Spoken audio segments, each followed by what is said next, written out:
Hey, what's up, Kelcoin? Good to see ya. What time is it for all of you right now?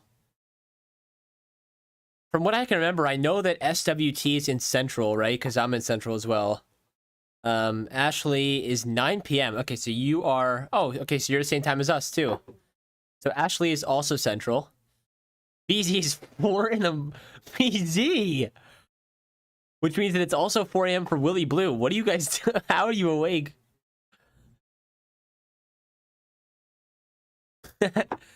Did you not go to bed yet, or did you wake up?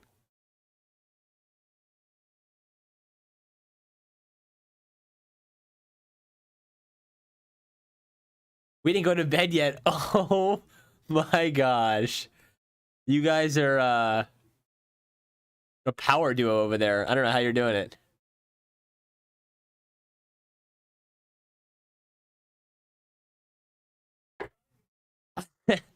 It's actually what you guys look like.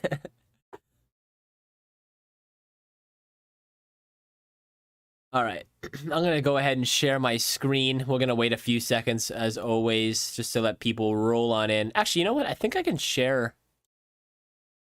stream quality. Okay. Okay, I think this is all right.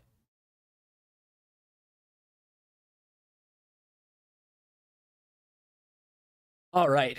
So we're going to wait maybe 2 or 3 more minutes. Looks like Momo. Oh, yeah, from Avatar: The Last Airbender. True. Actually true. Oh, wait. Oh, is that not the Momo you were talking about?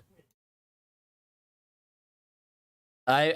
If anyone's watched Avatar: The Last Airbender, there's a Momo in that. It's like a little monkey thing. Like a little pet. What's up, Snowmobiles? Good to have you here. Lemur. Yeah, exactly. Lemur. Yes. Snowmobiles, where did you get your profile from? Your profile picture?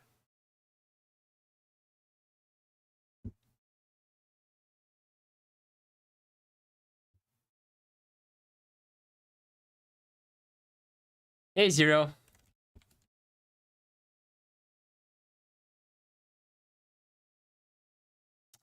Inbreds.io. Let's take a look. Welcome to the Inbreds. Inbreds are your exclusive access to club shenanigans in the metaverse. Ooh, look at that.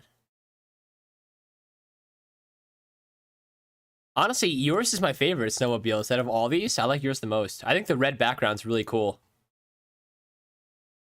All right. Shall we get started? Let's do it. So today we're going to be talking about account storage, which is where all the complexity comes into play, and everything starts to tie together. So everything we've learned so far is going to tie together so that we can learn about account storage today. So we finished chapters 1, 2, and 3. We went over chapter 1 and 2 during week 1, chapter 3 during week 2, and we're going to spend this entire week on chapter 4, and then next week we're going to wrap up with chapter 5. So let's get going. So account storage, what is it? Ooh. Basically, there's a couple paragraphs here that teach you or explain to you what accounts are. Mainly, this is trying to tell you that on Flow, you store data in your own account. So this is very different. On blockchains like Ethereum, you actually don't store any data in your account. All the data is stored in the contract. The reason this is pretty cool is because this allows accounts on Flow to manipulate their data as they wish. Which you should allow them to do, right? If I have my own data, I should be allowed to control it and do whatever I want with it. So it's unique to Flow, and why I like Flow so much. And we're going to learn how to interact with our own storage to start storing things there and reading data from them. So far in our examples and contract, what we've been doing is we've been storing everything in the contract, right? Any resources we store in the contract, any structs we've stored in the contract. Today, we're going to learn how to store stuff in our own account. So in order to do that, we need to first learn about what actually lives inside of an account. So ignore the orange boxes for now, but let's look at like the red box, which is account. So inside of an account, there's contract code. So on the playground, when we write smart contracts, let's just delete some of this and just call this like test. When we write smart contracts, we write the contract and then we click deploy. And what that does is it deploys this contract to this account, 0x01. Now, on the playground, you can only deploy one contract per account, but in real life, you can deploy any amount of contracts you want to an account. So actually, why don't I show you on testnet? So this is my account on testnet, and look how many contracts I have in this account. I have 6 different contracts. So, or what is that? 6, yeah. So you can deploy as many contracts to an account as you want, as long as you have the storage for it, and that's what we're going to talk about today. So you can have any amount of contracts, and I put 2 here, but you could have any amount you want. And then you have something called account storage, and this is the topic for today. So inside of account storage, there's 3 like containers, you can think of them. One container is the storage path. Now this is where all of your data lives. So if you have any data in your account, it lives here. Then there's 2 other containers. There's a public path and a private path. The public path is available to everyone, and the private path is only available to you, the account owner, and people that you give access to. So you can think of it like a key that you can give other people. Now, the trick is that nothing is actually stored in public or private. These 2 point to storage, and you can almost like you can what's the good word for it? You can expose data in your storage to these 2 paths. So for example, if I have like a really cool NFT in my storage that only I can access, I can basically expose it to the public area so everyone can see it. And similarly, if I have like a, secret thing that I only want some people to see, I can put it in my private path and give, certain capabilities to certain people. So we're going to talk about all that today. So yeah, this is like a helpful chart that we can, reference throughout this lesson. So let me just load this up on a different page so that we have it here. Okay, cool. So again, there's storage, public and private. I give a little explanation here. And then we start getting into what a transaction actually means. So if we look at a transaction here, let me just call this test, and let me just, actually, I'm not even gonna have an import here. And we're not gonna have anything here either. So when we've been working with transactions, I've just been having you put code in here and then executing it, but I didn't really go in detail about what this actually means. So when you run a transaction, or when you sign a transaction, basically what happens is your account gets put here. So if we wanted to, when I sign this transaction, let me log the address of the person that signed it. So if I sign it with account 1, you'll see it prints 1. If I sign it with account 2, it says 2, right? So on the playground, of course, we can just select whatever account we want. But in real life, on testnet and mainnet, you can only sign a transaction with an account that you actually own. So I can't sign a transaction for BZ. I can't sign a transaction for Bruce, etc. Right? You can only sign a transaction for an account that you have. So the reason for that is because inside of the prepare phase, you have access to the person's auth account.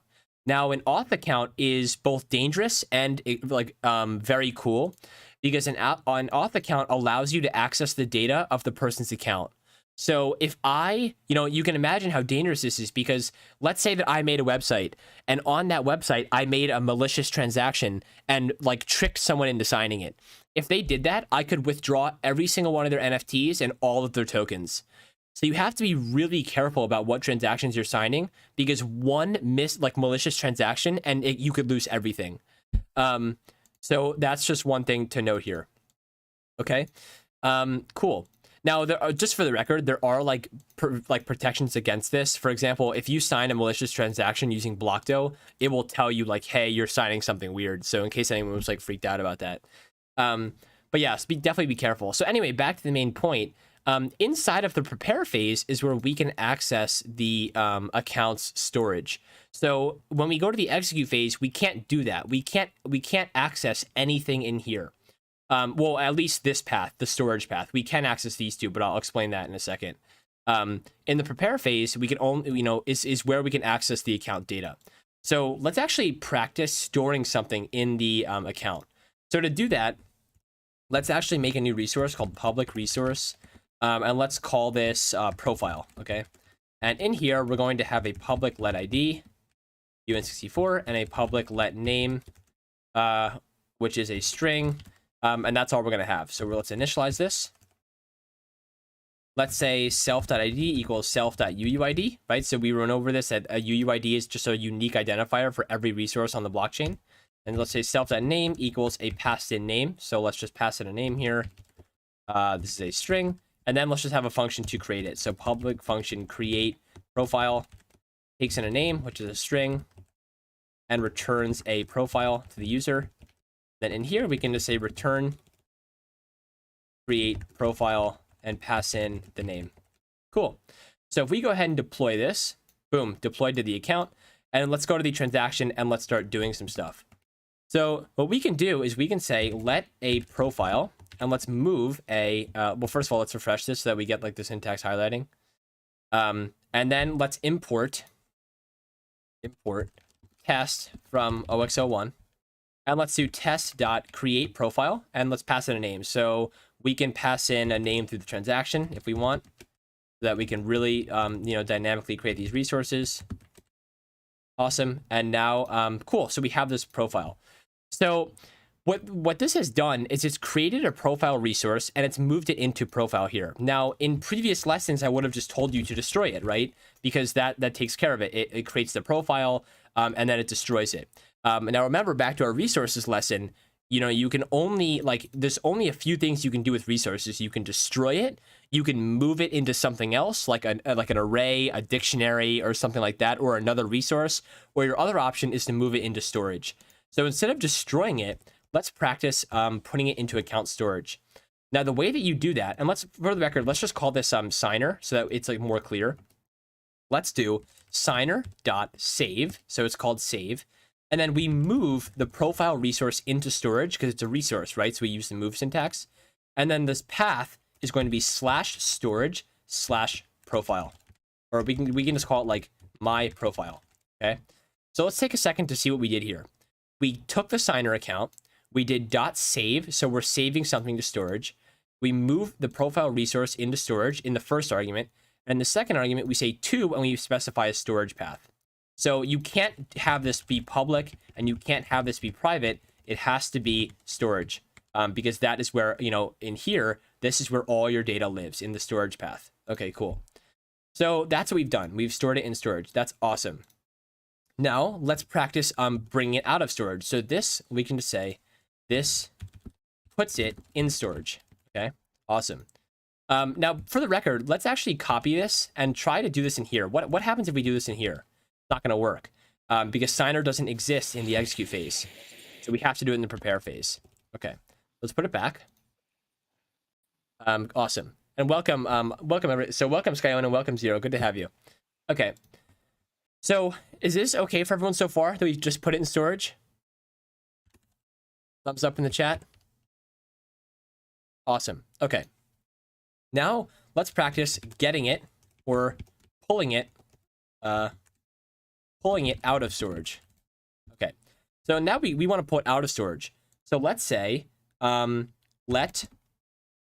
Oh, and one more thing. Okay, actually no. Let's do this. Okay, so let my profile, and let's pull it out of storage. So signer.load. Okay, so .load means take something in storage and bring it out. And from, we need to specify where are we pulling it out from? And well, that's what this is right here. We're pulling it out of storage my profile because that's where we've stored it. Okay, so cool. Now one other thing, we need to specify the type. So when you're saving it to storage, you don't have to specify the type or anything, right? But when you're pulling it out of storage, you have to say the type that you're getting. So the type that we're getting, we put it in between these little brackets here, and we say the type is a resource. So we put the @ thing, and then test.profile. So test.profile is a resource, right? That's the name of the contract, and then profile is the type, and we put the @ in front of it because it's a resource type. So just to go over this again, we say the auth account that we're loading it from, .load, which means we're taking something out of storage. We put the type in these little brackets here, and then we specify where we're bringing it from. Now what we can do is we can destroy my profile. But you know what? Before we destroy it, let's log my profile.name or something, right? Now look at what's happening here, right? So let's see what's going on here. Look at this error. It says value of type test.profile ? Has no member name. So why is that? Well, it's because this right here, my profile, is an optional type. So the reason that this is an optional is because when you're taking something out of storage, Cadence doesn't know if you're telling the truth, because what I could do in here is I could totally lie and say that this is like a string, right? And it's not going to give us any problems, right? Like I could lie here, right? And say, oh, it's a string. And of course, we as the developer know this isn't true because we just stored a resource here, but Cadence has no idea. So when we say it's a test.profile, we have to either add the force unwrap operator, or let me just change this back to the arrow. We have to either add the force unwrap operator, or what we usually do is we panic and say if it doesn't exist here, then we can give a message. So we can say a profile does not exist at this storage path. Awesome. So I think it's giving us like weird errors here. So let's just refresh the page. Yeah. Okay, cool. So how is this so far for everybody? Is this okay?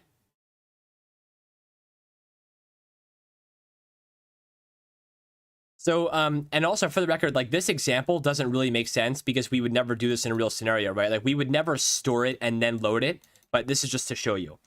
So let's pass in the name. So the name, let's make it Jacob, okay? And let's submit it. So look, it logs Jacob. And look, it even tells us account 01 updated their storage, right? So that's pretty cool. So it logs Jacob, which gets logged right here, all right? Awesome. So that is saving and loading. So if we go through here, this is the whole save and load section. So we create a resource, we create it right here, and I was showing you that usually we would destroy it. Now we are, creating it and we're saving it to storage. And then in this example, we're loading it from storage and then destroying it, right? So that's pretty cool. So that's the saving and loading. Now, the last part of this chapter is talking about the borrow function. So can anyone see a problem with like loading, for example? Would it be good if we had to load the resource out of storage every single time we wanted to read information from it?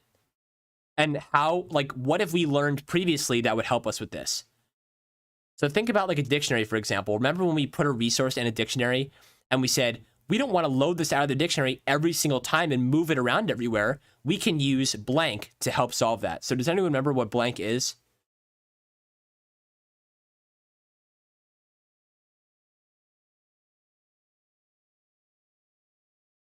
Exactly. Great job, Zero and Ashley. So the answer is references. What we can do is we can leave the resource in storage, but get a reference to it. So that's the important part. Okay. So let's leave this here. Actually, you know what? No, we're going to get rid of this. Okay, so we're going to get rid of the loading part. So what we're going to do is we're going to save it here. Okay, so we're going to save it. Actually, you know what? I'm going to make a new transaction. So let's just, let's copy this, make a new transaction. Okay. So instead of saving it and then loading it, let us try to, let's try to borrow a reference. So we're going to save it. Okay, so we put it in storage, and now we want to get a reference to it without actually pulling it out of storage. So that is what the borrow function is for. So borrow, okay? So we're going to say signer dot, actually, let's just say let profile ref equal signer dot borrow. And let me refresh the page so we get the syntax. Oh, God. They're fixing this, by the way. I don't know. BAM submitted an issue, and so hopefully they're going to fix it soon. So signer.borrow, okay? Now we have to put the type, just like in load, we have to put the type of what we're expecting to borrow. So we're going to be borrowing a reference to test.profile. And then you open these parentheses here, and you say we're borrowing it from /storage/ my profile, okay? And just like before, if we want to log profile ref.name here, it's going to say, oh, it's a optional type. So just like before, we have to panic if this doesn't exist and say, hey, a profile does not live at this path. Okay, cool.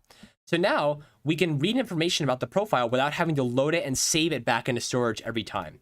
So let's type in a name here, right? Let's send it, and boom, it logs Jacob. So yay, that's awesome. Now, what we just did is we created a profile, we saved it, right? And then we borrowed a reference to it, okay? So I'm going to pause here. Does anyone, does anyone know what would happen if I ran this transaction again, and why would that be bad? This is almost like a test, and then we're going to go over why. Does anyone know why running this transaction again would be bad and would give an error? So it worked the first time. Why would it not work the second time? And think about a property of resources. They can't be blank. Hint, it's something to do with this line right here.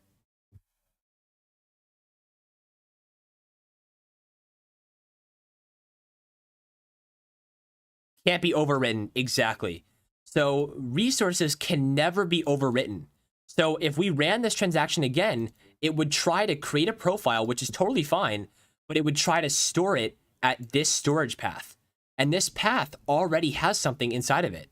So let's see what would happen if we ran this again. And we could even do a different name. It doesn't matter. So even if we did like BZ, right, it wouldn't matter. So if we send this, failed to save object, path storage my profile in account 1 already stores an object. So this doesn't work, right? It doesn't work. But what would happen if we ran this with account 2? Does anyone think this would work?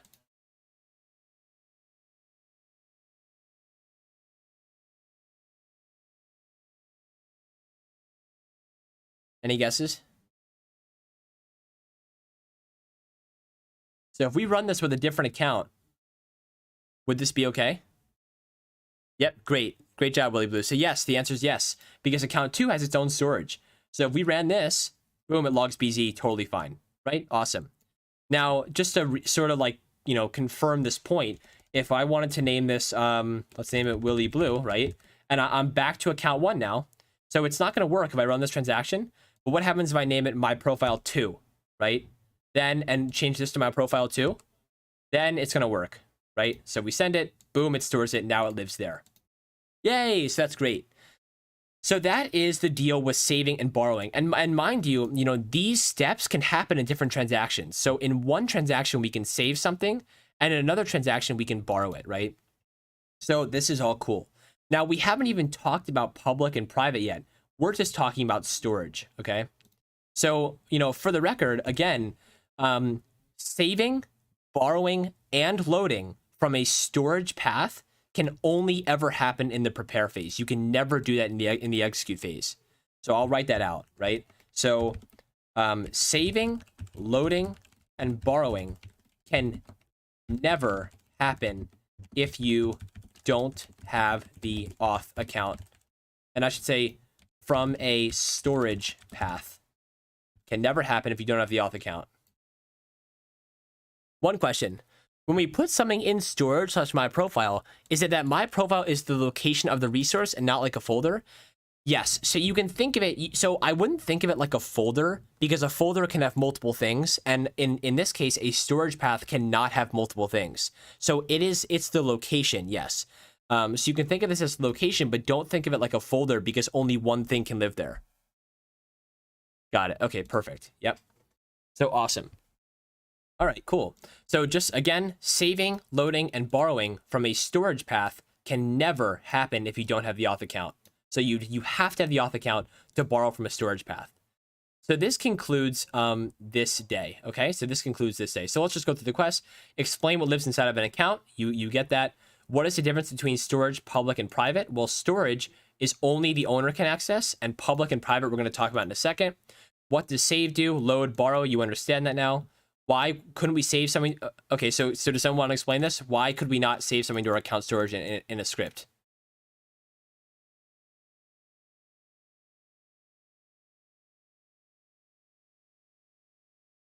Perfect. Exactly, snowmobiles. And then does anyone want to explain this one? And then we'll move on to the next chapter. So why could I not save something to your account?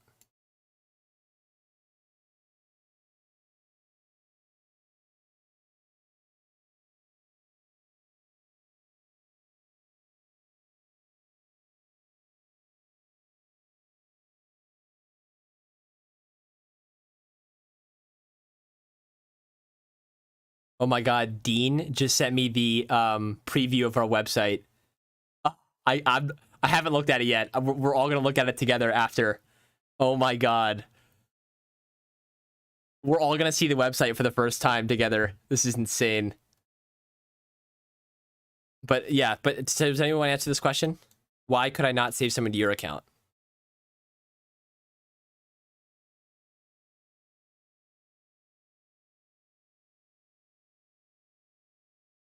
Only the auth account can save, exactly. So I won't be able to sign a transaction for you, right? Because if I sign a transaction for you, that means I have your private key, right? Which hopefully will never happen. So you can only sign, for your account. Good job, guys. That's a really good job. All right, so let's go to day 2. So this is where stuff gets really complicated, and I even say that. So I say in yesterday's chapter we talked about this, and I say note this chapter can get very confusing if you feel lost. Here's a virtual ghost hug. So I just want to reiterate, like, this is definitely like probably the most complicated topic. So let's just let's work through this together, okay? So the reason for that is because today we're going to be talking about capabilities.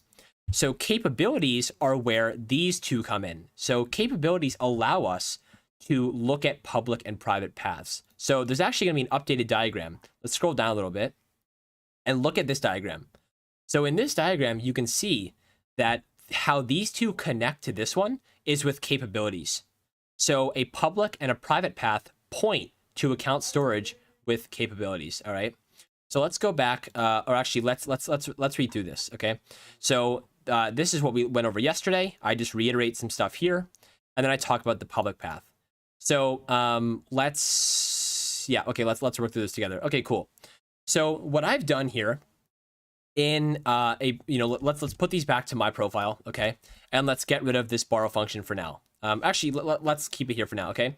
So I have already saved something to my storage, right? So we know that it's in there, okay? So let's make a new transaction, and let us copy this one and bring it in here. Let's not save anything, and we can just use this transaction to borrow from our storage and log it, right? So if we wanted to, we could, there's no name to be passed in here, right? There's no name, so we don't even need a name because we're just borrowing. So let's click send, and it says Jacob, right? So far, all we have is something is saved to my profile. Awesome. Now, what if we want the public to be able to read this, right? Because, in a script, for example, we can't read this because we don't have access to the signer. So we don't know how to borrow it. So we're going to use something called a public capability in order to do that. So let's do that here. Okay.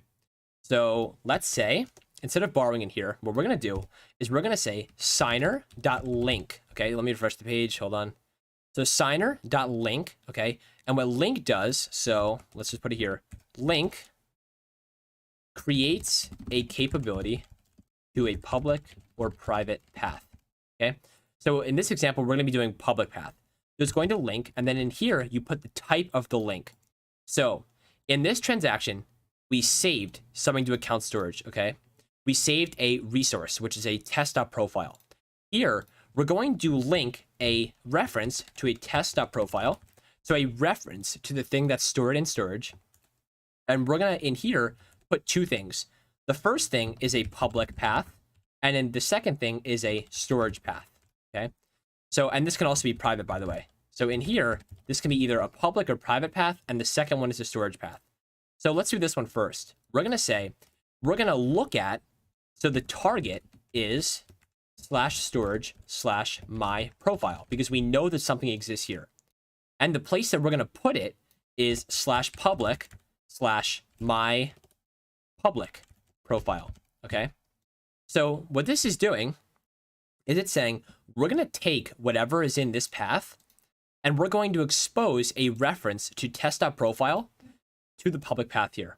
All right. Awesome. So it's giving us a problem for some reason. But this should be fine now. Okay. Now, actually, I'm actually curious what happens if we lie. I'm actually curious what happens if we lie about this. I don't know if it's even going to work. Okay, no, so it has to be a reference. Okay, cool. Yeah. So, again, what this is doing is it's taking something that exists in our storage and saying, you know what, we're going to allow the public to read it at this path. Okay. So we link it, and then, so we just linked it. Awesome. Now, what we're going to do the next part is we're going to show you how we can use a public capability to read this type of thing. So let's send this transaction. Okay, so we send the transaction, and now, theoretically, test.profile should be available to the public. So let's go to a script and see if that's true or not. All right, so let's get rid of some of this boilerplate stuff. And let's go up and let's import test from OXL1. All right, and we're going to say let public profile ref equals get account. So remember, get account, and if we put in an account here, this gets a public account, right? So this has type public account. So where this one is an auth account, get account, and you put in an address, this is a public account.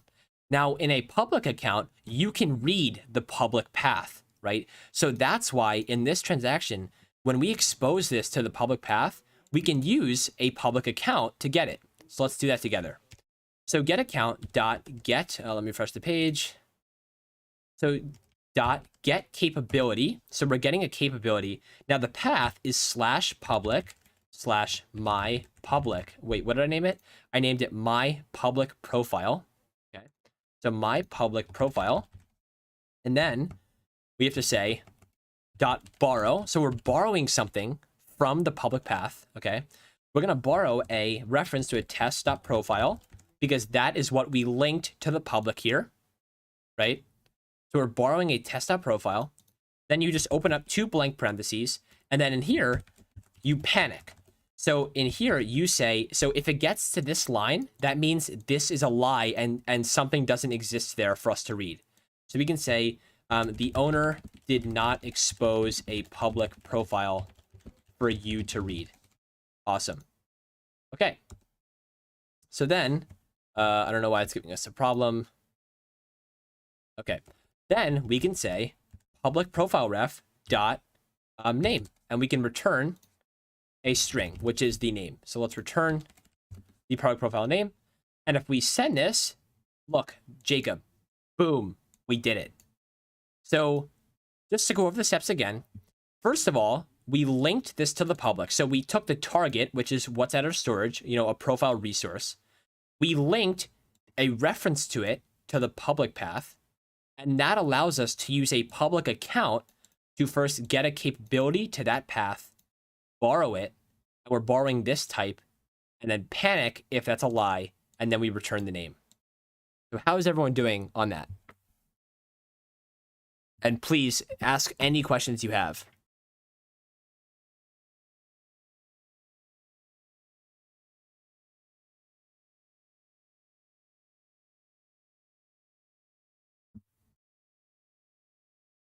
And for the record, like let's see if we fudge this up. So let's say we make our public path not good, right? What's gonna happen here? Oh well, it's being weird. But if we refresh the page, so let's try and execute this. Boom. The owner did not expose the public profile for you to read, and that's because nothing exists here, right? And similarly, what happens if we put like string here? What happens if we put like a reference to a string, right? What's gonna happen? Let's just do this and not return anything. So what happens if we lie about the type? Let's execute. Boom, error. There's a problem as well. So you have to make sure that you tell the truth about the public the public path and the type. All right. So are we thumbs up? I know this is really hard, so I'm only waiting a long time because I know that some people are probably lost or. So, just to sort of reiterate the idea, remember I said that saving, loading, and borrowing from a storage path can never happen if you don't have the auth account. But we can say here that borrowing can happen on a public path if the account owner exposed something for us to read there, right? And for the record, this is also true with private. It's just that in this lesson, I'm not going to be going over private paths because it's just too complicated. So I'm going to leave that till next time. All right. So we're all good? Okay. So I'm going to keep going then. And if you have any questions, just let me know. Okay. So the last part that we're going to talk about is resource interfaces. So last time I taught you about resource interfaces. Let's just talk about them. So let's forget account storage for now. Let's just go talk about resource interfaces again. So let's make a public resource interface profile public, let's call it. Okay. And inside here, we can make a ID, which is a UN64. Now remember, a resource interface does 2 things. The first one is that it makes sure that whatever implements it actually has that thing. So if we make profile implement a profile public, it has an ID, so that works totally fine. And the second thing is that it allows us to only expose certain things about a resource. Now, last time I was sort of showing you this in functions, but this time I'm going to show you why resource interfaces are actually useful. So let's redeploy this contract. And you can see that now profile implements the profile public, right? So let's go to our transaction here. Which one? Let's go to here. Okay. So let's go back to where we linked it, right? What if we only wanted us to be able, like what if we only wanted me, like as the account owner, to be able to read the name, but I wanted anyone to be able to read the ID, right? So again, what if I want to read everything, but I only want the public to read just the ID? Well, that's where resource interfaces come in. So in a new transaction here, what we can do is we can say, when we link this to the public, we're only going to link a test.profile reference that is restricted to a test.profile public. So by adding this little line of code, right, we say we're exposing a test.profile reference that's restricted. So that restricted is these little curly braces. And then inside of that, we can put resource interfaces. So I put test.profile public, which is a resource interface right here. What this is going to do is this is going to make it. So let's send this transaction. What this is going to do. Oh, and by the way, you can run this as many times as you want. So you can like overwrite a link whenever you want. But what this is going to do is this is going to make it so that we can still read the name, right? So it like let's try it. Let's in this transaction, let's borrow, right? Because we're signing it. So the signer, we're borrowing it from storage. So we can of course read the name if we want. So let's send this. My God, the playground. So let's send this. Hold on. We send this. Oh my God, why is it being annoying? Oh, it's because I redeployed the contract. Okay, so slight note, because I redeployed the contract, it reset everyone's storage. So I have to do this process again. So let's just let's not load it out of storage. Let's just save it. Okay, so we have to. Oh my God, hold on. Okay, so we have to put something back. So I'll just put Jacob back in. Okay, cool. And now let's borrow it now. So you can see that if we link it, right? Let's link it. Boom. And then if we can still read the name here. So it logs Jacob, right? Awesome. So as the account owner, we can still borrow from storage. And of course, we're just borrowing a reference to profile. This isn't restricted to anything. However, the public now, what's going to happen if, let's refresh this page. What's going to happen if they try to, if we try to run this transaction? Does anyone know? Or this script, sorry. What's going to happen? And what can we do to fix that?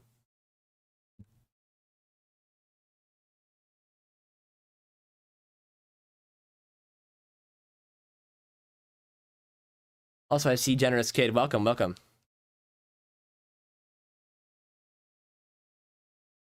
Yep, it will panic. So does anyone want to explain what code I can change? Like, forget this for now. Like, let's just like return an empty string. Does anyone want to tell me what I can fix in here? Like, let's try and run this, for example. It panics, right? Does anyone want to tell me what can I change in these 3 lines of code that will not make it panic? And think back to this one, right? We expose a reference to a test.profile that's restricted to the profile public, right? The test.profile public resource interface. So what is wrong with these 3 lines of code?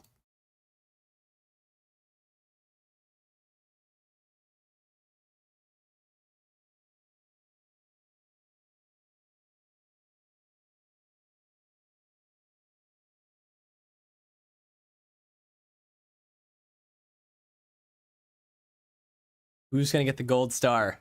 Also, Bam, you're not allowed to answer. You're too smart. Yep.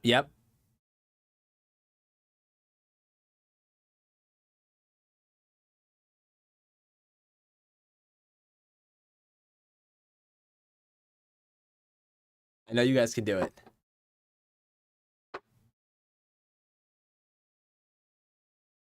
Looks like Zero's typing the answer. Maybe he'll get the gold star.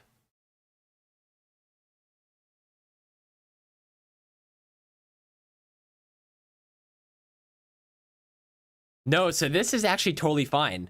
Because we can always get a public account. We can always get the account. It's something to do with the type, as a hint. Because remember, to the public, we're no longer exposing a whole reference to the profile. We're restricting it. So there's a problem with the type here. Implement the interface, you can see ID. Exactly.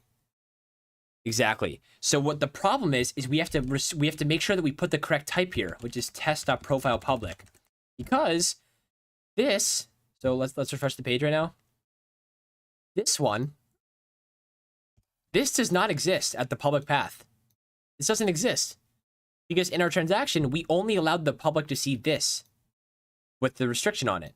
So we have to say, okay, does this exist? And yes, it does. This does exist, right? Because the person exposed this to the public.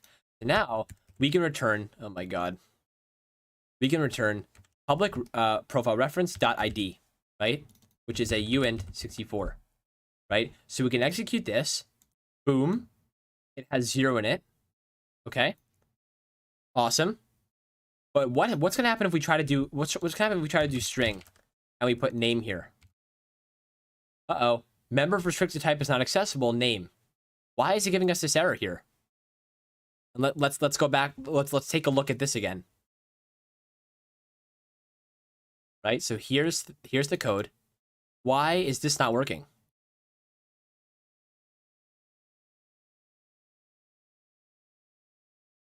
Because name is not in the interface. Exactly, Willy Blue. So the reason that this won't work now, and so the public cannot read this anymore. They can't read the name because name does not exist in the resource interface here. ID is, but name is not. So this is an example of how you can restrict or how you can expose certain things to the public, right? But only allow the public to read certain things. Now, I want to take a moment to talk about something that's really important. And if you're a cadence expert, you want to listen to this because this is really important. A lot of the times people think that just because you restrict the interface, that means that your data is private. And I want to reiterate, this is so crucially important, that on the blockchain, everything is public. Everything is public, okay? So just because I restrict this to only be viewable by myself, that only matters in cadence code, okay? This does not matter for looking at the data outside of the blockchain. So right now, if I wanted to, I could return this type. I could return this type, and let's return public profile ref here. Now, let me refresh the page. Okay. So you would expect that when I run this transaction, it's only going to show the ID. That's not true. Look, it also shows the name, even though it doesn't exist in this interface. So that's such an important point to show, because a lot of the time people will do this sort of thing where they'll link this to the public and then be like, oh, no one can read my key, or no one can read my private key, or no one can read my secret phrase, right? No one can read that information. The truth is, they may not be able to read that information in the cadence code, but they can always read it outside of the blockchain. So this is just a point that just because I'm showing you that you can restrict certain things to certain people, that's not true in the broader scope of the blockchain, okay? So I can still read all of your secret phrases or all of your secret passwords, even though I'm returning a type that's restricted to certain things. So that's very important, and even if you're a cadence expert, you have to know that. No, there's no way to prevent it. There's literally no way to prevent it. So any data on the blockchain is totally public for everyone to read. So you can never, ever, ever put anything secret on the blockchain, because people will always be able to read it. And that's just the sad truth. Yep. All right. Cool. So that's capabilities for you. At least that's public capabilities. Private capabilities is a different story, but we're going to focus just on public today. So how is everyone feeling about capabilities?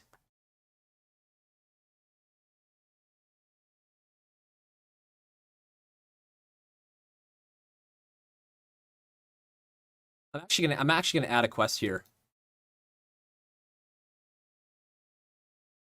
Willie Blue's feeling good. All right. Good stuff. Yeah. So what is day 3? Oh, so in the next one we start going over our own NFT contract. Yay. So how's everyone feeling? Are we feeling tired?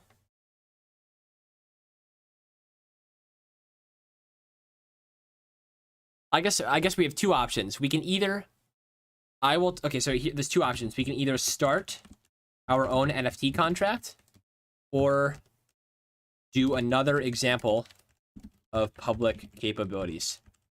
So vote either 1 or 2 here.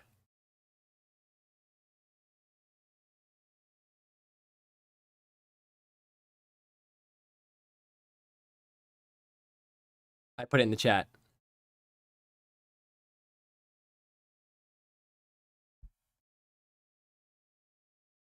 All right, so Kelcoin and Ash both want 1. Zero also wants 1. I just want to make sure everyone... Snowmobiles, what do you want? Everyone wants 1? Okay, awesome. All right, let's do the NFT contract then. All right, so I will do the formal introduction. So welcome everybody to creating your own NFT contract.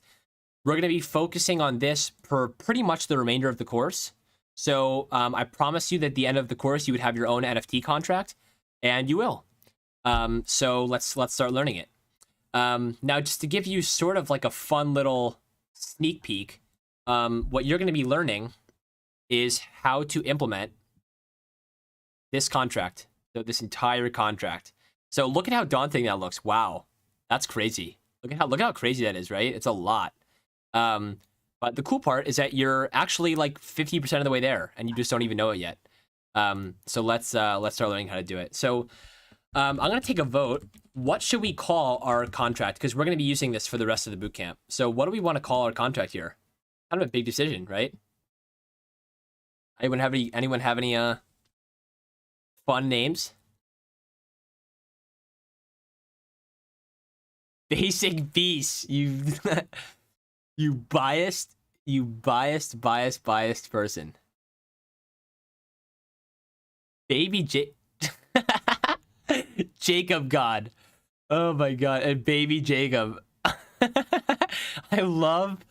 Absolutely love the ideas here. All right, so do we want to vote? All right, so what are we naming our contract? Are we naming it Baby Jacob or are we naming it Jacob God? All right, whichever one gets more reactions wins. Oh my God, wow, look at the votes. They're going up. They're going up. Wow. All right, so everyone likes Baby Jacob. Wow, this is okay. BZ's adding crazy reactions. That's not it's not fair. But everyone likes Baby. All right, so we'll name it Baby Jacob. Fine. All right, so Baby Jacob. Fine. All right, here's our contract. All right, everybody, you've won. You've done it. Good job. So yeah, let's start talking about it. So non-fungible tokens. Brief introduction. Non-fungible tokens. I'm pretty sure all of you know what they are actually, so I'm just gonna skip this. I'm just gonna skip that because you probably already like literally know all of that. So in the course, I actually use crypto poops, but I guess we're using Baby Jacob, so that's totally fine. So we start off right off the bat with this kind of contract. Okay, so I'm literally just gonna copy and paste this because I think you guys are gonna understand it. To be honest, I don't think this is gonna be too fast for you guys. So there's already some stuff here, right? Total supply. That's just a variable. That's a UN64, okay? And we initialize it to 0, right? We have a resource here called NFT, and this has an ID in it. Now we initialize that ID to self.uuid. We've already learned that. And we have a function here called create NFT that returns an NFT resource. So are we thumbs up so far? Everyone want to thumbs up this message here if you're good? You guys should all be good on this so far. All right. Everyone seems to be good to go. Cool. So you're already like 20% of the way there. So good job. So, we're going to be using this NFT as our like NFT resource that we pass around to give to people, right? So if you give someone a Baby Jacob, they're going to have this in their account. Cool. All right. So I just explained what that is. Now we're going to explain how to store this NFT in our account. So let's deploy this contract. Boom, it's deployed.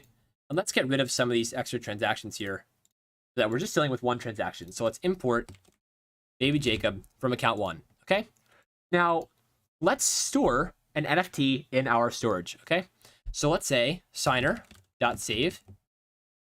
We're going to save a Baby Jacob.create NFT. And we're going to store it to /storage/my NFT. Okay. Let's refresh page because it's being weird. So are we good so far? And we don't even need a name, right? So we call this function, right? Create NFT, which returns an NFT resource. We move it into the storage here, and we say to /storage/my NFT. And then we can simply, in the execute phase, let's just log, I saved an NFT to my storage. All right. And it's being weird. God dang. Wow, the playground is very buggy. Okay, so we're going to save this to account 1. Boom. I saved an NFT to my storage. Yay. Right? So we just learned that. Pretty cool. So, yeah. Pretty awesome, right, everybody? Cool. So in the course, I actually walk through reading this NFT. So I talk about linking it to the public. I talk about, actually, let's just do this because I think it's going to be helpful to all of us. So because we're going to be working on this for a while, I'm going to start making things pretty neat. So I'm going to say mint NFT. So we just minted an NFT into our storage. This one's going to be called link NFT. Okay. So inside of link NFT, instead of saving it, we're going to say signer.link. We're going to link a baby Jacob.nft reference. Remember, in here we put the public path, and in here we put, target and then storage path, right? And this can also be private, but we're going to talk about that later.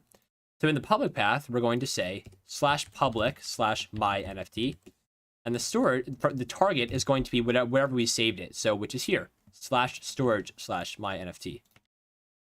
Awesome.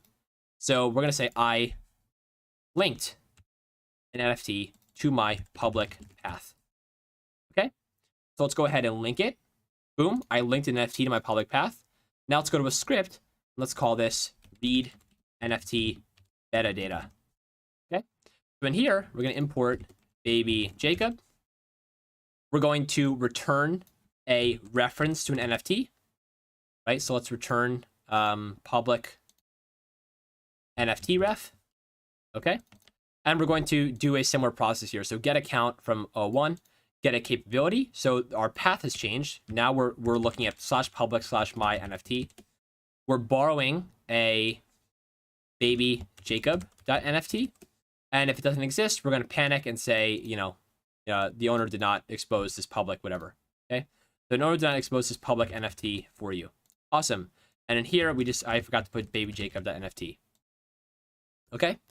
So we're going to execute this, and boom, it logs our resource to the console. So I hate that it's like pretty confusing, but essentially it logs the UUID and the ID, right? Which are both in, remember I said the UUID is in here implicitly, but we also defined an ID here, and it gets logged. So is everyone okay with this so far? We minted an NFT to our storage. We linked it to the public. And then we read the NFT metadata here. And the only reason we could do this was because we linked it. So thumbs up. I guess I've really been enjoying the thumbs up thing I've been doing because everyone responds to it. So thumbs up. All right, I'm just going to make sure that the people are on here that I want to be on here. So good. So Ashley, Willy Blue, Snowmobiles. Good. Everyone's understanding it. So Skyoan, we all good?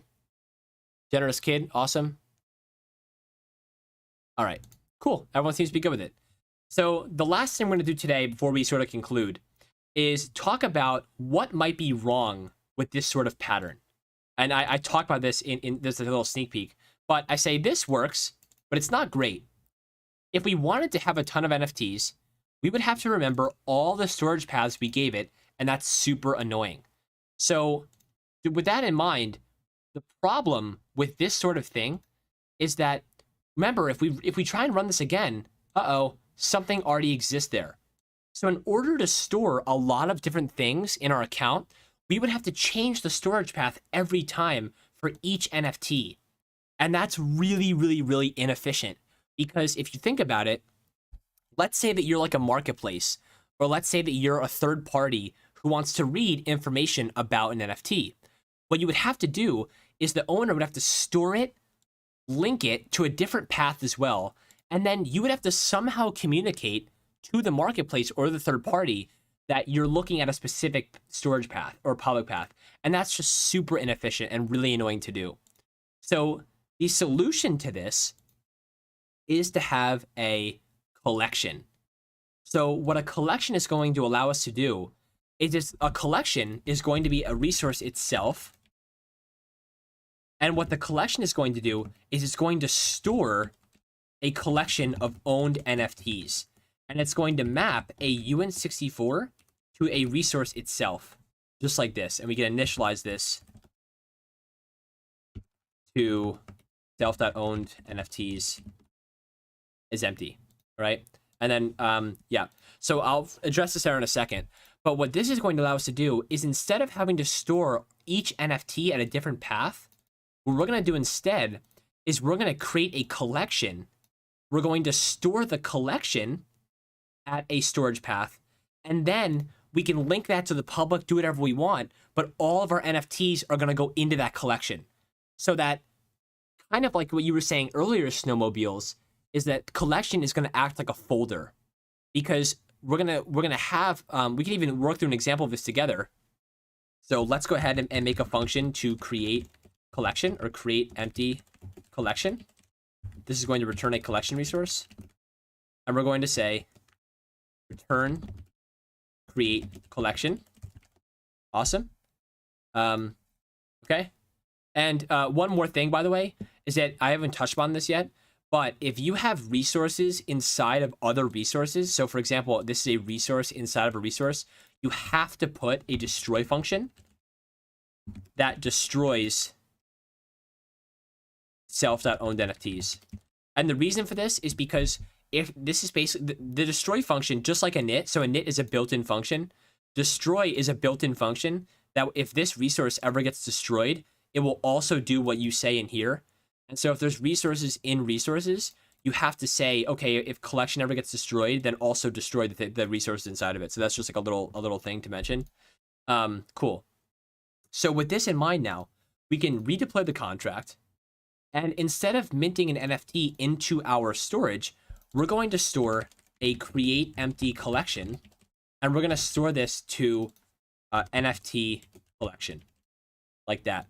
Now, we can store the collection to our storage, and then every single time we want to like give an NFT to a user, we can have a deposit function in our collection that takes in a token, which is like an NFT, and just says self.owned NFTs at token.id, and we're going to force move the token into there. And that's it. So we're going to go much more in depth on this next time, but I wanted to give you a brief sneak peek of this sort of architecture, that we're going to have a collection here. We're going to store a collection in our storage. We're going to link storage to the public. And for as a sneak peek, we're going to link the deposit function so that anyone can deposit to us. And then we can call the deposit function and put our NFTs inside of here. So that's the end of today's workshop. I have a sneak peek that I want to show you guys after, but does anyone have any questions about this? Or is everyone okay?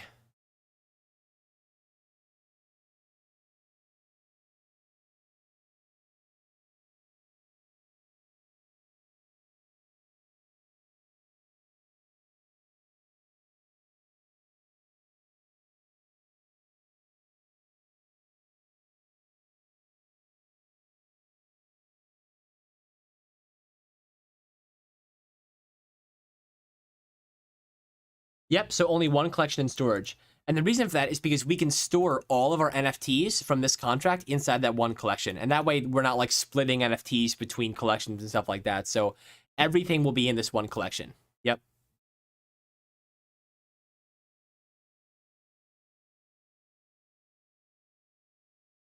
All right. So with that being said, I'm going to go ahead and save this playground really quickly because I want to make sure that I have this for next time. So I'm going to make a little note document here. New text document. And this is just FT.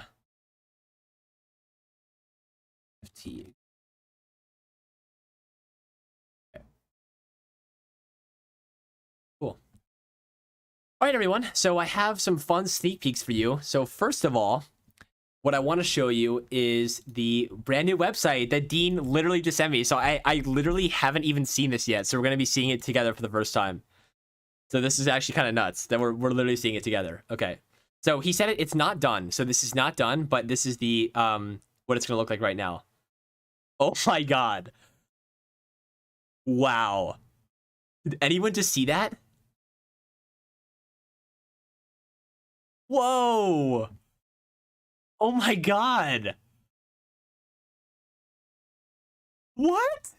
That's sick. And look at these. Look at these. Look. What? That is sick. Oh, I'm actually in shock. I'm literally in shock. And these are icons too. Oh my God, I'm actually in shock. This is so cool.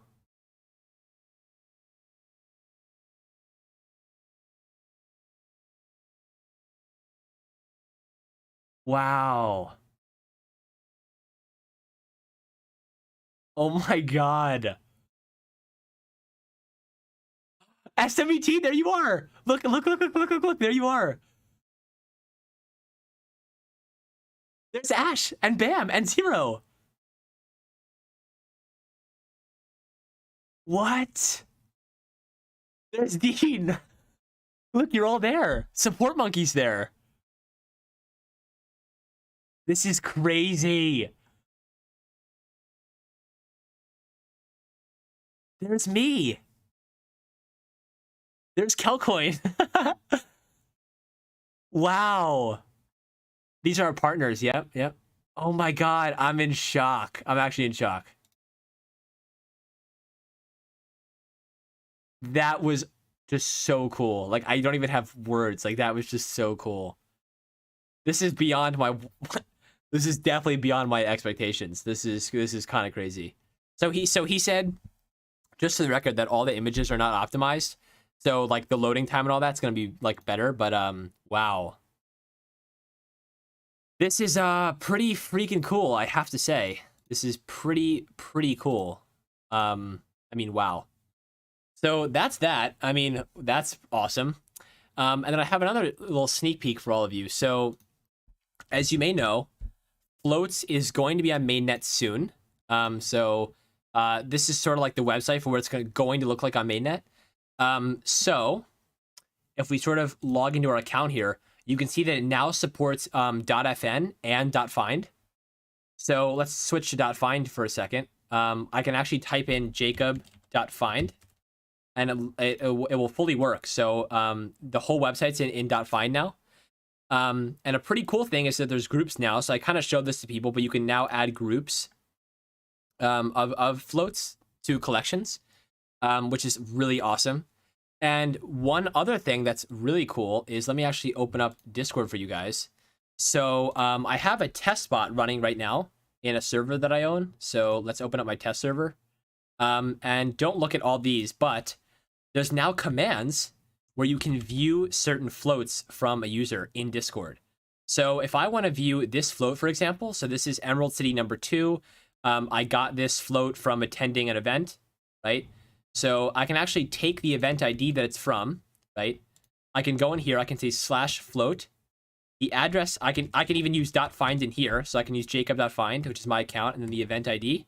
And it should display the float right here. Boom, look at that. Isn't that sick? So it shows the event it's from. It shows the owned by Jacob.find. It shows the ID of the float, the serial number. Isn't that cool? Yeah, that's what I'm talking about.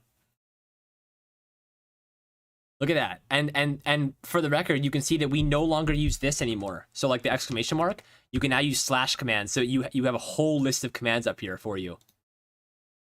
I don't even know what that does. Oh, I guess that doesn't work. LOL. And another cool thing, so I love seeing your reactions. So does it show the image of the float? Yeah, so Irvin, so that's actually the image of the float right there. That's the image of the float. It just so happens that that's like the image of the float here, but that's fully the image. So yeah, you can, and the cool thing is that you can display this from anyone's account. So like if I wanted to view Irvin's account, I could do /float Irvin.find or whatever, or I can put even .fn, or I can put an address here, doesn't matter, like whatever. And then I would put the event ID and it would show your float. So yeah, you can put whatever you want here. And the coolest part that Irvin, I know you're gonna like because you run the Flunks community. So you can also do /setup_float_verifier, and you can put in an event ID. So let's say I want to put in like this ID, right? So boom, I'm putting in the ID. Let's actually go to the event. So here's the event, right? And this is the event's ID. So that's associated with this one. So I can type in the event ID, and then I can type in a role. So I can say like I want the beta tester role. So if I submit this, I think this should work, but don't flame me if it doesn't. Okay, wait, hold on. I have to reset the server. One sec. I promise this works. Okay, so one sec. I can do /setup_float_verifier. I can put in the event ID and then the beta tester role, and it should work. Yes. So look, it loads up, verify you own a float from event this number, right? Click the verify button below to get the beta tester role with your Emerald ID. So if I actually look at the right hand side here. So let's just say I have no roles, right? I click verify, and it doesn't work. Dang it. Okay, wait, hold on. There's something. Oh, it's because okay. So usually the way that this would work. So the reason this is really cool is because this uses your Emerald ID. So you wouldn't even have to put in what your address was. It automatically knows where your address is. The only thing now is that Emerald ID is currently on mainnet and floats is on testnet. So I'm actually hard coding it in the code. So let me quickly reset this for you. So I'm gonna hold on. I don't want to show you that. Let me quickly change this so that it's actually my account. So demos are fun, yeah. So let me actually use my account really quick. And mind you, like this won't be a complicated process in the future. This is just because it's on different networks. So let me put in my address, okay, and I'm gonna restart the server. And so now if I was to click on verify, it says, boom, you've been given the beta tester role, and look at, it didn't work. Okay, so it's missing, there's something wrong, but you get the point, right? I'm not gonna waste all your time here, but you get the point.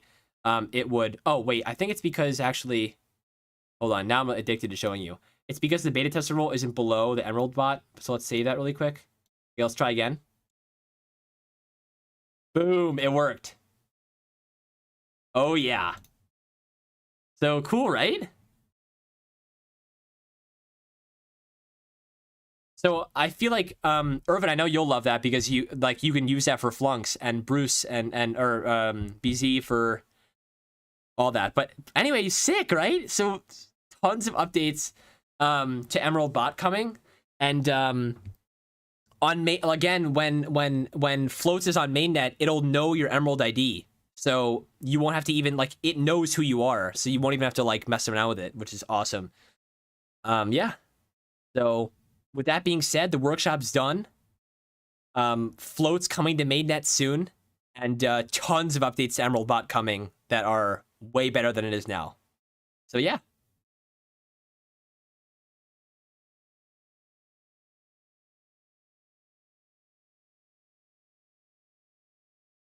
Exactly, Irvin. Yeah, that's the whole point. Yep. So for anyone building a product on Flow and want to tie floats into maybe handing out allow list spots, exactly, Irvin. That's so true. And also, Irvin, because I know I've talked to you about this, but for those of you in Emerald City that have been coming to the town halls, we also are developing like a pre-mint clone that we're calling Emerald Gateway. So that's going to be a whole website where you can input verifications that a user has to have to get on a whitelist. So, you know, right now, if we go to premint.xyz, you can see you can set up a whitelist where you have to connect your wallet, you have to connect to Twitter, you have to connect to Discord. Well, our Premint clone is going to have a verify user owns a float. So it's going to use the same exact thing the Discord bot's using to verify that a user actually owns a float. So that will allow them to get on a whitelist. So that's even more to your point, Irvin, that it's going to do exactly that. Yep.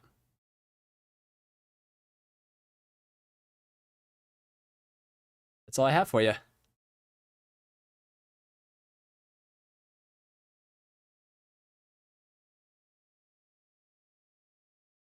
Oh, and last thing, by the way, if anyone has any ideas, so this, I swear this, I know I talk for forever. Oh my God, I ramble like crazy. But if anyone has any ideas for other verifications to add, wait, so right now on the float page, you can make it transferable or not transferable. You can make it claimable or not claimable. You can put a limited quantity. You can put a time limit, right? You can put a secret code. If anyone has any other restrictions you want here, please let me know. They can be added after it's on mainnet, but it's best to add it before so I can test it. So if anyone has any ideas for other limiters to put here, let me know. Aw, thanks, Irvin. That you know what, you don't know how much this means to me actually, because this is the whole point of Emerald City. This is the whole reason why I founded it. That means a lot to me. Thank you very much, Irvin.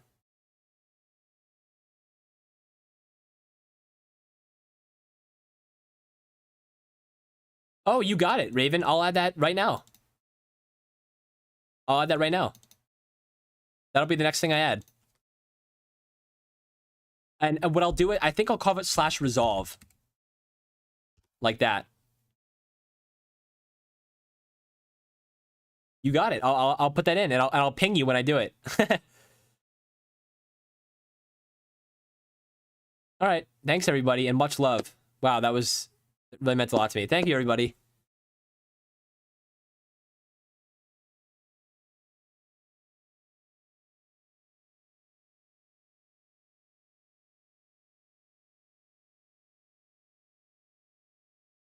Thanks, Calcoin. Thanks, Willy Blue.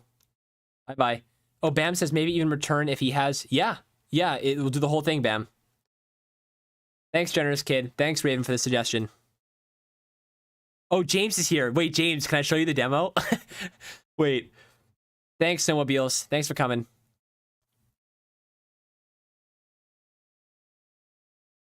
Yeah, no, for sure, Irvin. Yeah, if you want to say... I want to show James the demo, too. I know James is here now, and I'm really excited to show him. So you can stick around if you want to see it again, but that's all I had.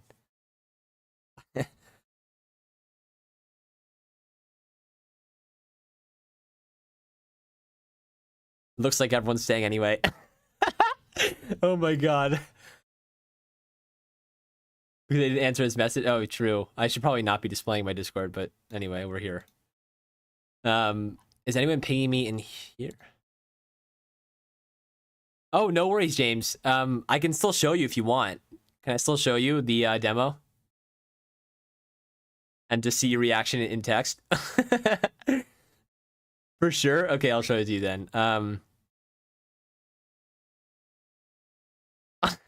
right, so let me actually... All right, James, let me show you the demo. So basically, I was showing them float, right? So I was going through my whole spiel, like it supports... So the first part of the demo was that it supports .find now.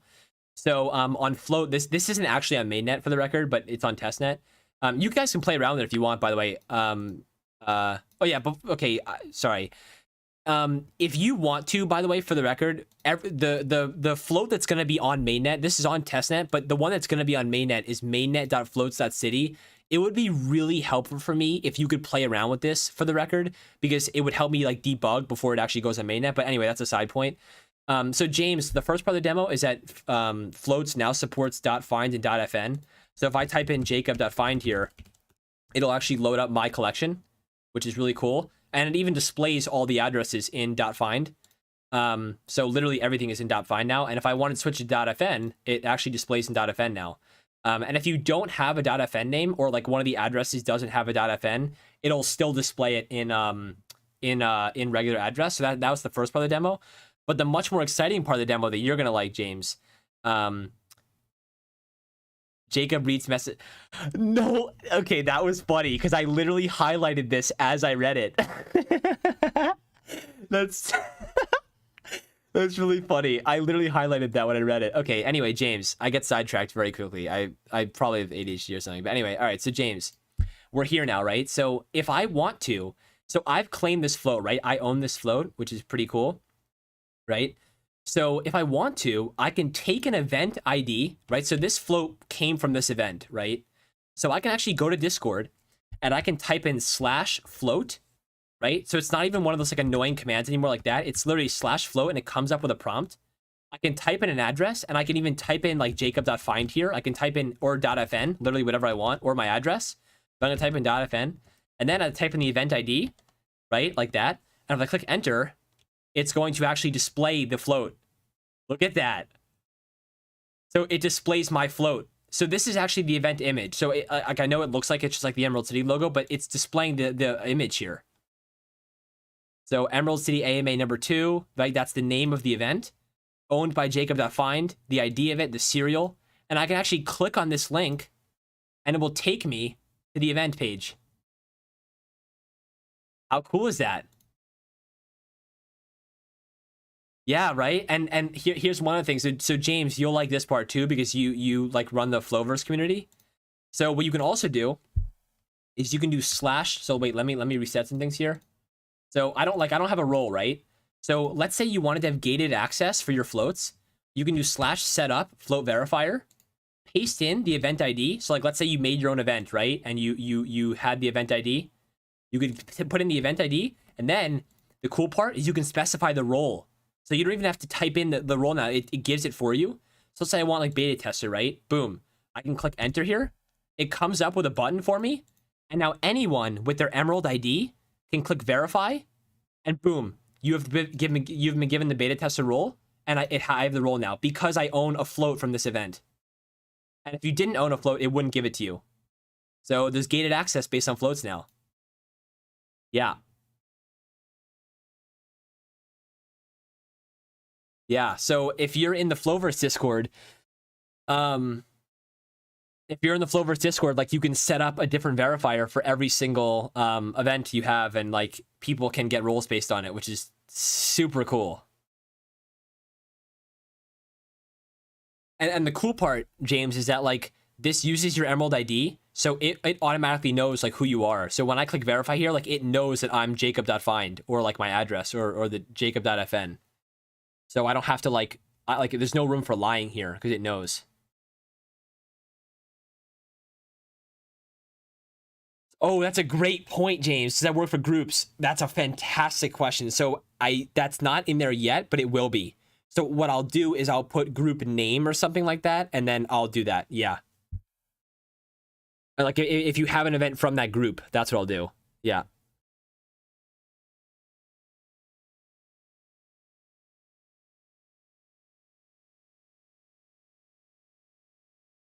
So we could do that, Raven. We're gonna keep it float for now because we want everyone to be like aware of float. So even if it's like a goated goats one from floats, then we want to keep it, you know. Yeah, exactly, James. Exactly. So that's what it's going to do. So if you've gone to yeah, oh yeah. So let me show you that, James. So let's actually do it together. So let's go to groups. So let's say this is your account. Let's create a group. Let's call it Flowverse AMAs. This is a group of AMAs that Flowverse has created. Let's upload a group image. Do I have a Flowverse one? I think I do. I definitely do. I don't know where. What? I know I have a Flowverse. What? I definitely have a Flowverse thing. This is great. Showing my entire downloads folder. Probably great. Oh, here we go. Maybe this is it. Aw, it's like it's JPEG, but you get the point, right? So it's yeah, but yeah, you create the group.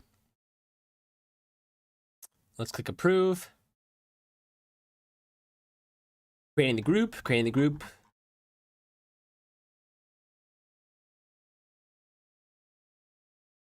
Going through.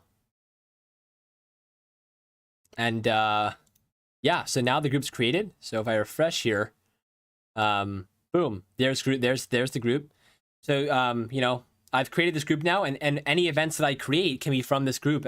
So if I was to make a new event here, you know, we can call this like Flowverse AMA. It links to Discord / I don't know, Flowverse. This is AMA number 1 we had with EC. The event image, do Flowverse, right? Cool. Create the float. Approve.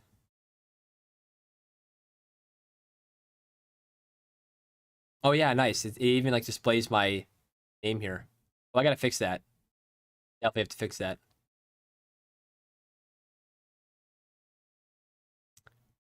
Nice. Yeah, so if anyone here, do people want to try claiming this? Try claiming that. Suggestion, support a slug / event name query instead of event ID. So /float/wallet equals Irvin.5. Oh. Instead of, oh, so you're talking about like instead of event ID, like you would put like Flowverse AMA or something, like the title of the thing. Can I chat in here? Yeah. Oh, yeah, cool. Yeah. So as long as it's unique, right? It Yeah. might just be a little bit easier. If when I'm creating an event, I can give it a slug, just a unique name, and then just have people query that because it might be easier to find or to reference than going to the website, clicking the event address in the URL bar, and then pasting it in. Interesting. So you're saying instead of like an event ID, like on event creation, like you would input a slug and then it would have to be unique, right? Something like that, yeah. Yeah. It might add an extra complexity to the user, like creating an event and stuff. But Yeah. I'm trying to think like because right now event names are not unique, so like we can't use this one as like an automated slug. So you would have to like right. input your own. But yeah, like I don't see why that would be bad, and just use that for like lookups or something. Yeah. Sorry, my connection kind of broke up there a little bit. No, I it's didn't like hear what you said towards the end. yeah, I was just gonna say like the event names are not unique, so yeah, we could totally support a slug and have users look up based on that. I'm trying to think of like what other purpose that could serve. Like maybe that could be like URL based or maybe just for the Discord bot, but yeah.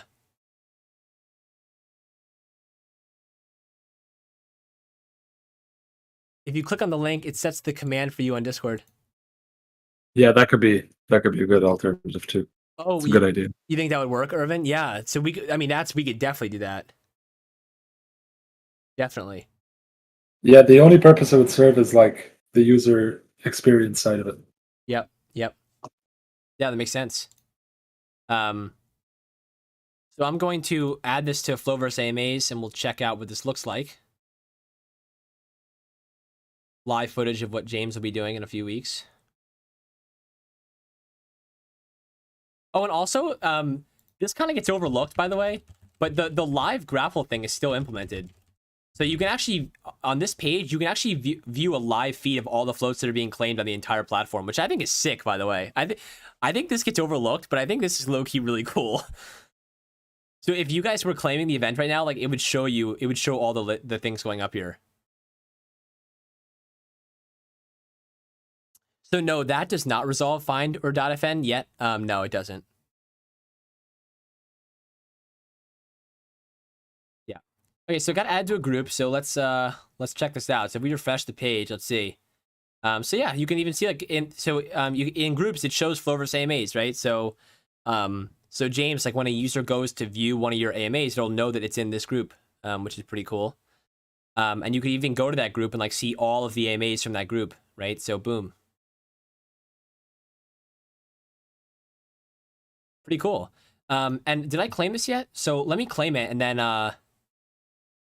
actually wait. So does anyone want to Does anyone want to test? So who claimed it? Let's actually see. Oh, these people. I'm gonna take this person for example. Let's copy that. Okay, so whoever's 04, you're about to get a spotlight really quick. So let's actually go to here.